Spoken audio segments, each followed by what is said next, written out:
Bueno, voy a empezar por los temas que yo he visto en esta, a partir del material del que he dispuesto, ¿no?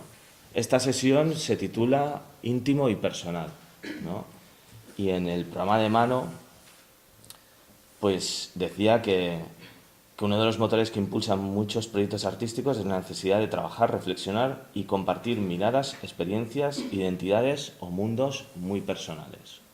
Esto para mí, como es lo que enmarca la charla esta y la de Rosa, debería ser como el punto de partida, como tema para el que hablar.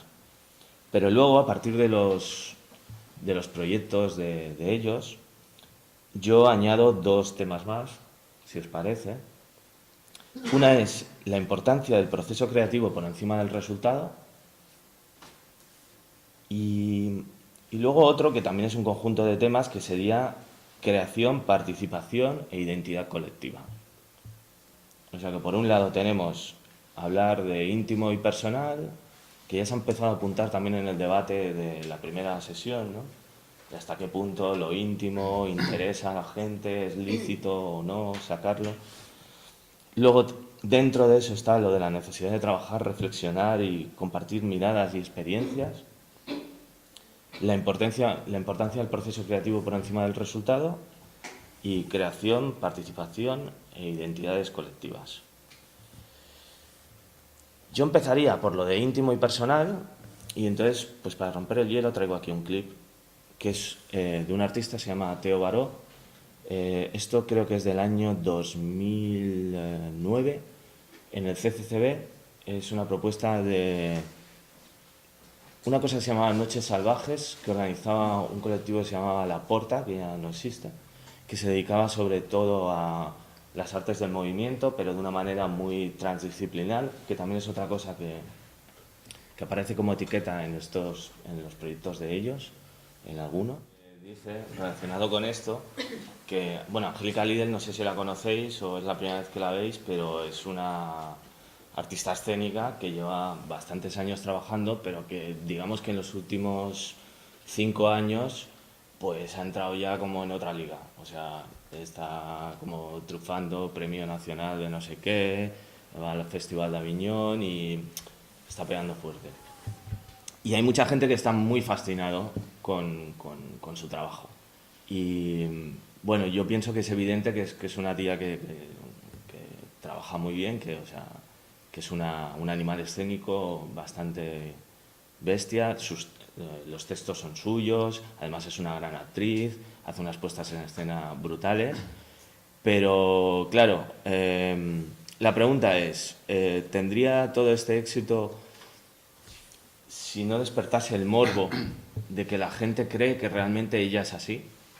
Porque parece que realmente ella es así. O sea, que realmente todo, no que sea así exactamente como, no creo que vaya por la calle hablando así, pero sí que cuenta cosas que son íntimas, que son suyas y debe estar un poquito desequilibrada para... A ver, nadie estamos equilibrados, pero quiero decir que ella hace de su desequilibrio y de sus traumas y de sus problemas la razón de ser de sus espectáculos y eso es lo que despierta como el morbo de la gente, ¿no? Entonces, mi amiga lo que se pregunta es, ¿estaríais todos tan encantados con Angélica Lidl si luego cuando saliese de escena descubrieseis que es una persona normal? Y que dijese, no, bueno, y que fuese súper maja, ¿no? Para mí no es demasiado importante. O sea, yo personalmente cuando veo algo, sea una obra, esto sería lo de que tocaría con otro grupo de ficción o realidad, supongo. Pero,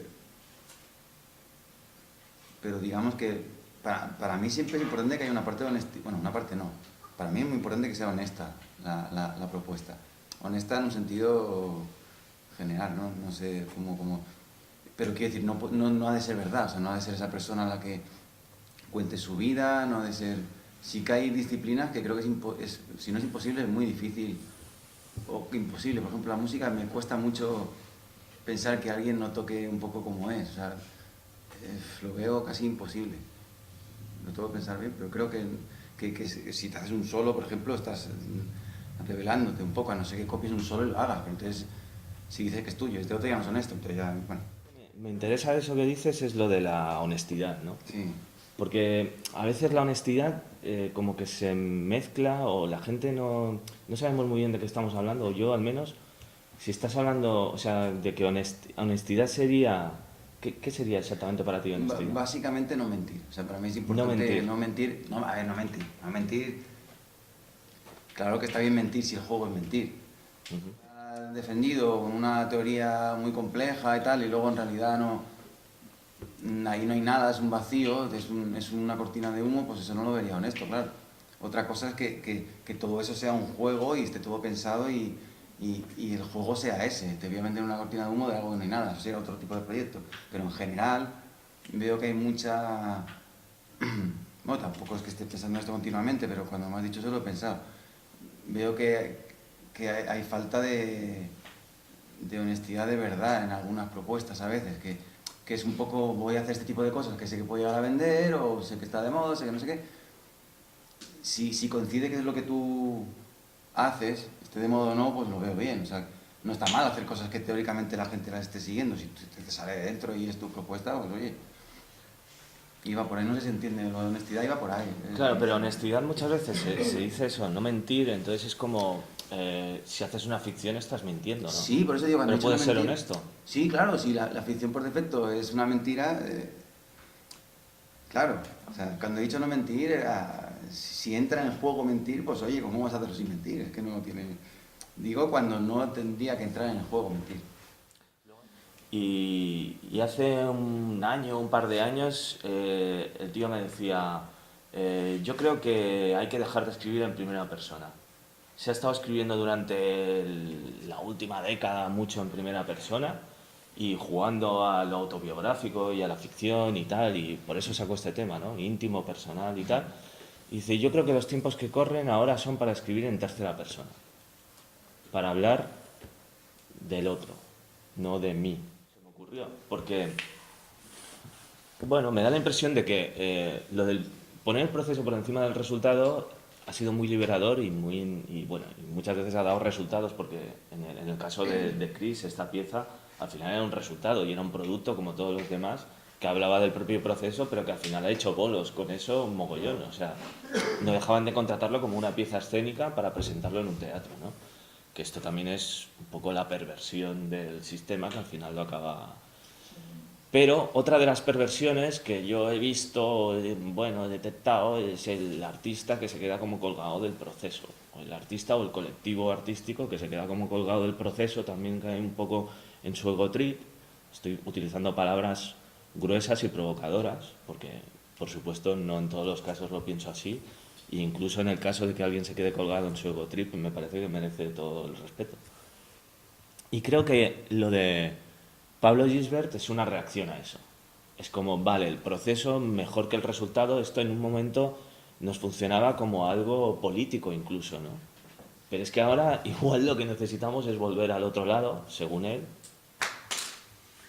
porque por las urgencias del momento. O sea, igual ahora sí que está bien tener un producto que puede ser mucho más subversivo que bien disparado, que puede llegar a gente que igual no está educada en ciertas prácticas artísticas, como antes hablaba, no conozco tu nombre, pero...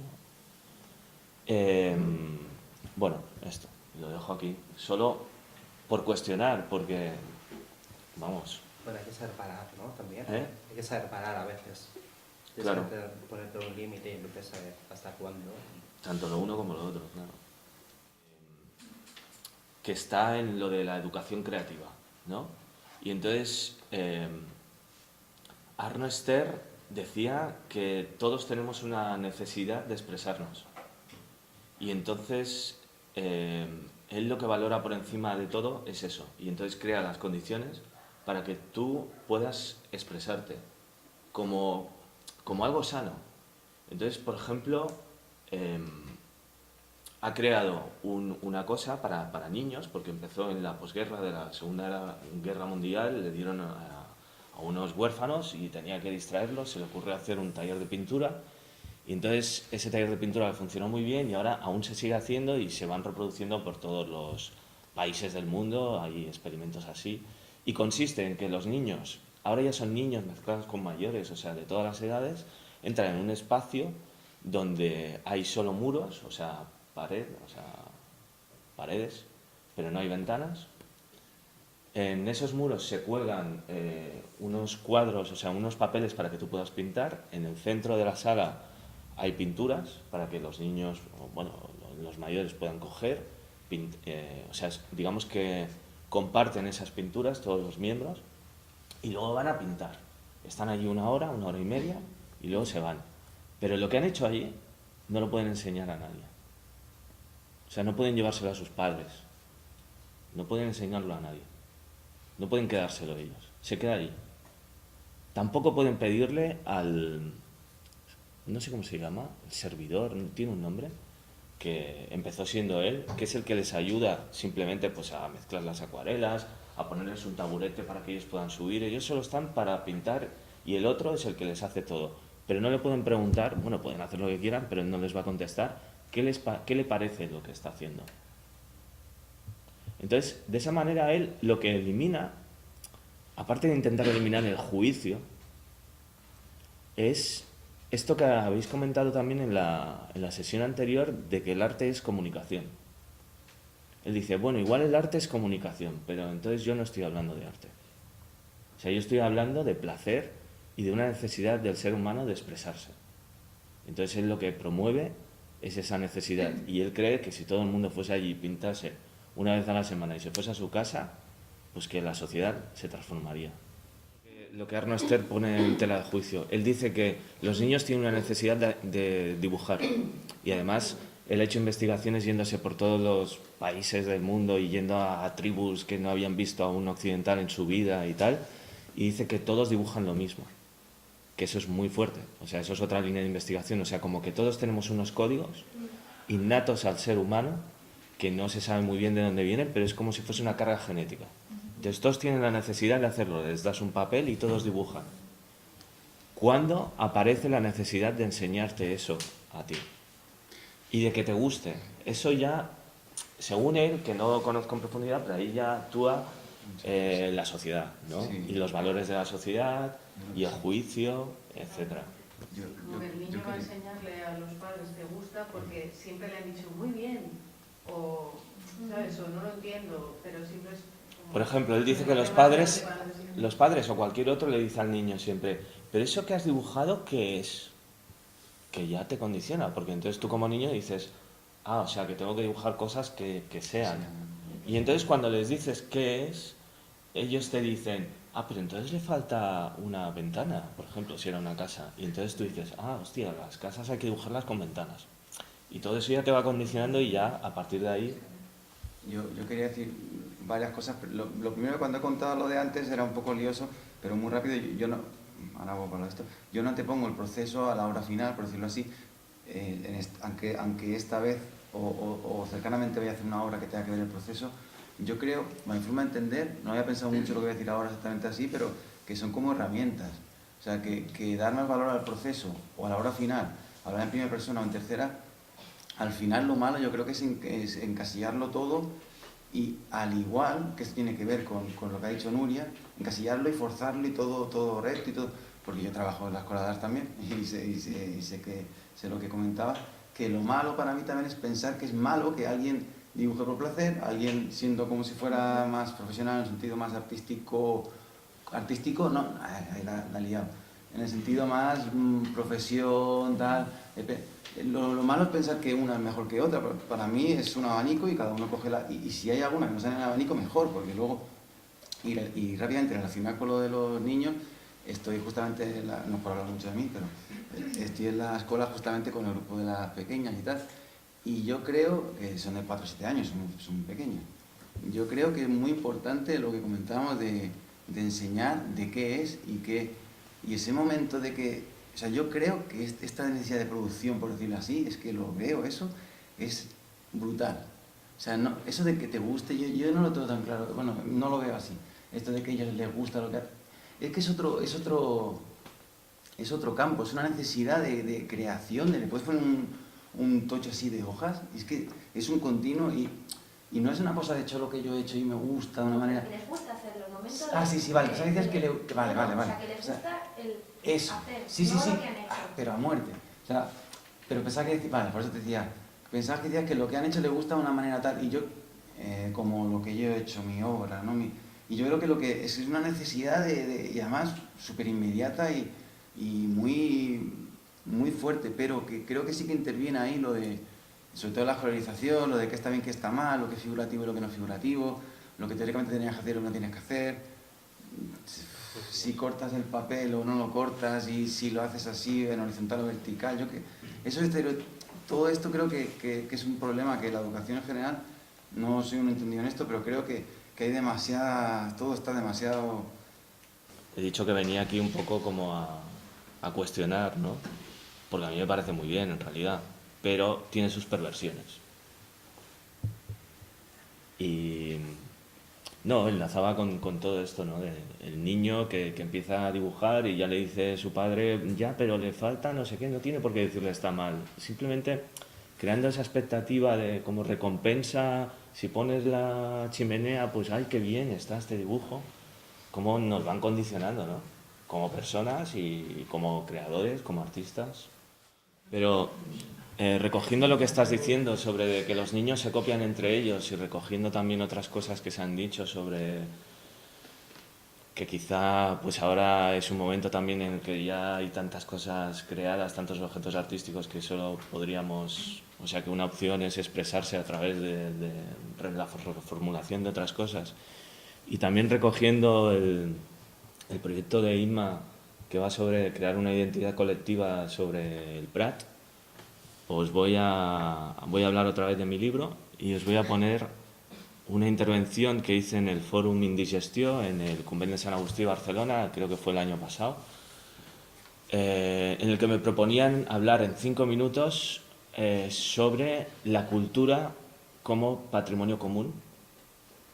Y entonces yo hice una intervención que se llama, que luego, primero os la suelto y luego si queréis hablamos de ello, que se llama Me llamo Rubén Ramos Nogueira como todo el mundo.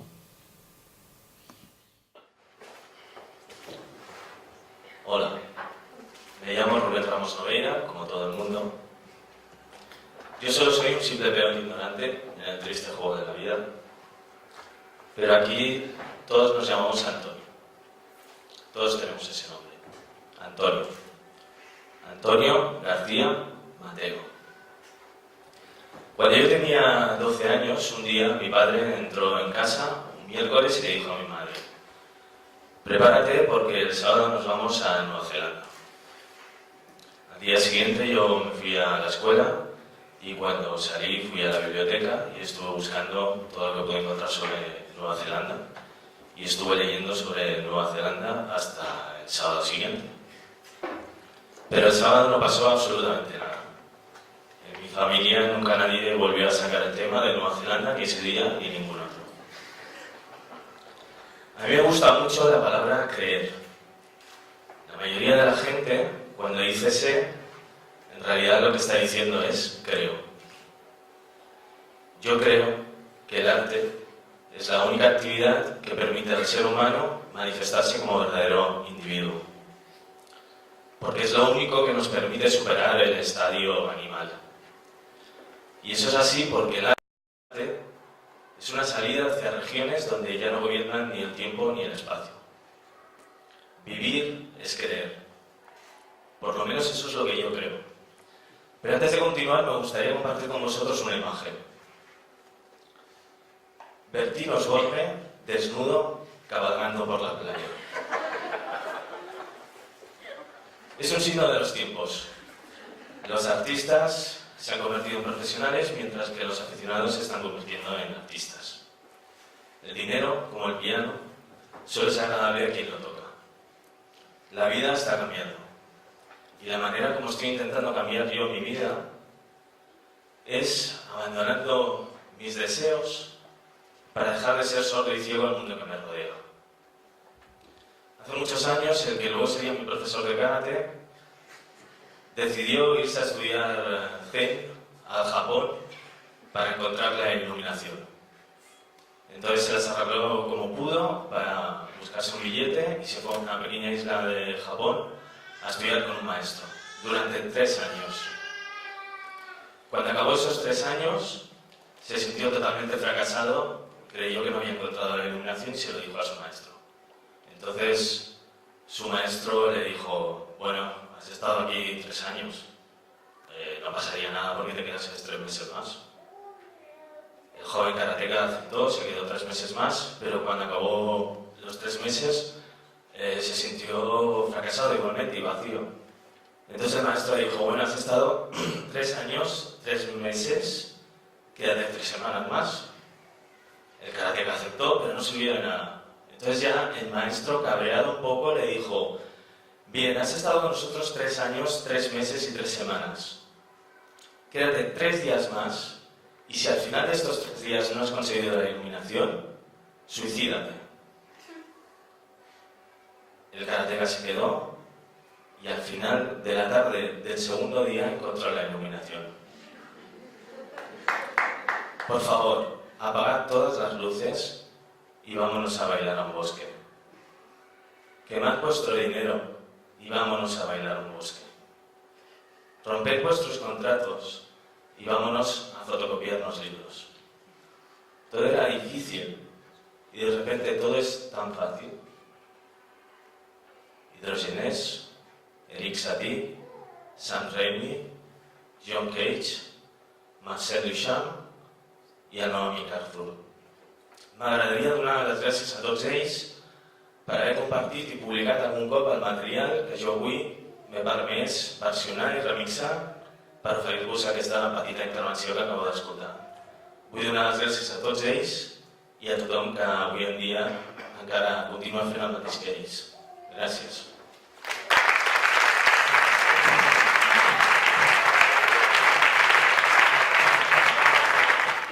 Nada era mío.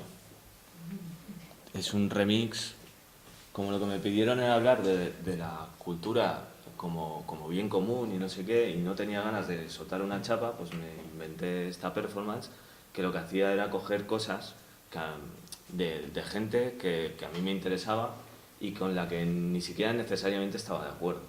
Algunos sí, algunos no. Y monté esto, que tiene como nombre, y por eso creo que es interesante lo de en relación con el proyecto este de buscar una identidad colectiva para el Prat, ¿no?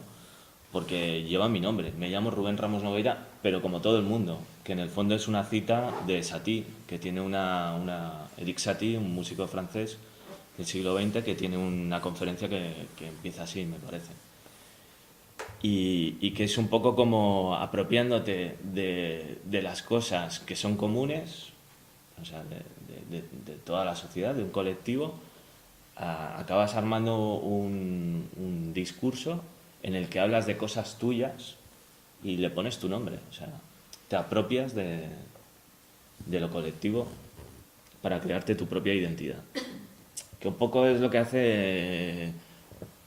Bueno, tengo un amigo que da clases en la universidad a gente de arte y les ha propuesto hacer esto, pero los 27 alumnos, o sea, cada uno va a haber 27, me llamo Rubén Ramos Nogueira como todo el mundo, que yo lo que hubiese dicho es hacerlo con cada uno con su nombre, pero no. Creo que está bien también porque lo lleva al extremo. Y él piensa, o sea, lo hace como ejercicio para esos futuros artistas porque cree que es muy liberador.